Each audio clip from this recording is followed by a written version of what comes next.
CM Nitish Kumar पर क्या बोल गई राबड़ी देवी, हो गई 12 घंटे के लिए सस्पेंड। नमस्कार, आप देख रहे हैं सिटी पोस्ट लाइव। मैं हूं सृष्टि राज। बिहार विधानसभा में सत्ता पक्ष और विपक्ष के बीच बवाल जारी है।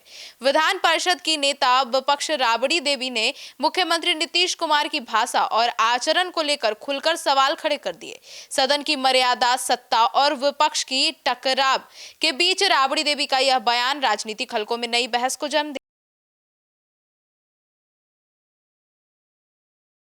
साथ मौजूद हैं chief editor Shrikant Pratyush sir, Rabri Devi ने सीएम नीतीश कुमार के बारे में क्या क्या बोल गई और उसको लेकर बवाल भी मच गया।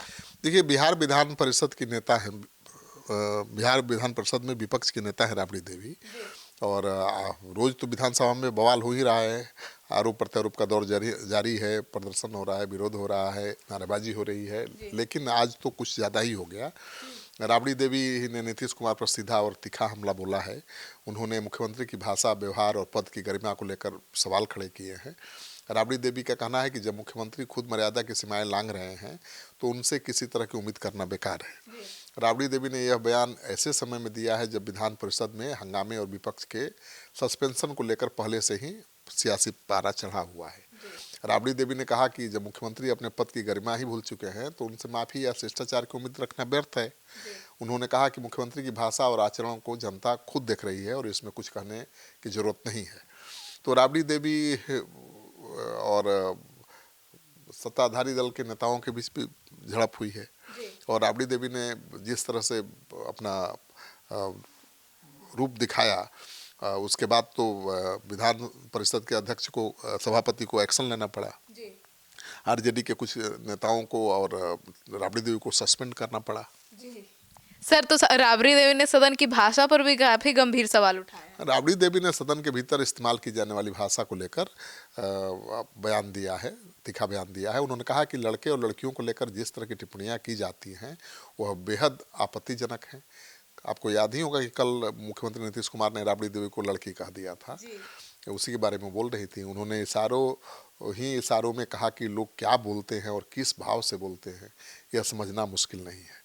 राबड़ी देवी का कहना था कि मुख्यमंत्री की भाषा और व्यवहार से यह साफ झलकता है कि वे संवैधानिक पद की मर्यादा को नज़रअंदाज कर रहे हैं। तो तेजस्वी यादव की भी प्रतिक्रिया आई थी राबड़ी देवी को जो लड़की कह दिया था सीएम ने, और हर पार्टी के नेता प्रतिक्रिया दे रहे थे। ठीक है ना, कोई कह रहा था कि भाई भौजाई के बीच का मामला है। तो तेजस्वी यादव आवाज खड़ी कर रहे थे कि इस तरीके से मर्यादा का उल्लंघन है। बिल्कुल, तो कोई उसको हंसी मजाक में उड़ा रहा था, लेकिन तेजस्वी यादव ने तो काफ़ी गंभीरता से लिया है और राबड़ी देवी ने भी गंभीरता से लिया है। आज तो बरस पड़ी मुख्यमंत्री पर, और देखिए स्थिति इतनी बिगड़ गई कि एक दिन के लिए सस्पेंड करना पड़ा विधान परिषद के सभापति को। राबड़ी देवी और उनके सहयोगियों को सस्पेंड कर दिया गया। बिल्कुल, इस पर प्रतिक्रिया, सस्पेंशन पर प्रतिक्रिया जानना चाहा पत्रकारों ने राबड़ी देवी से, तो उन्होंने कहा कि सभापति का आदेश है कि उन्हें 12 घंटे तक परिषद में मौजूद नहीं रहना है और इस आदेश का वो सम्मान करती हैं। उन्होंने कहा कि जब सभापति ने सस्पेंड किया है तो वे सदन में कैसे जा सकती हैं। राबड़ी देवी ने यह भी स्पष्ट किया कि नियमों का पालन करना सभी के लिए जरूरी है, चाहे वो सत्ता पक्ष हो या विपक्ष। बिहार की राजनीति में एक तरफ सत्ता पक्ष, विपक्ष मर्यादा तोड़ने का आरोप लगा रहा है तो दूसरी तरफ विपक्ष मुख्यमंत्री की भाषा और आचरण को मुद्दा बना रहा है।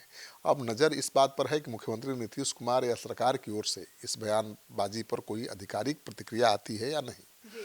राबड़ी देवी अपने बयानों के जरिए यह संदेश देने की कोशिश कर रही हैं कि विपक्ष पीछे हटने वाला नहीं है। बिहार की राजनीति में फिलहाल सियासी तल्खी और सदन की मर्यादा दोनों ही को लेकर बड़े सवाल पैदा हो गए हैं कि भाई अब विपक्ष भी मर्यादा भूल गया है, सत्ताधारी दल के नेता भी भूल गए हैं।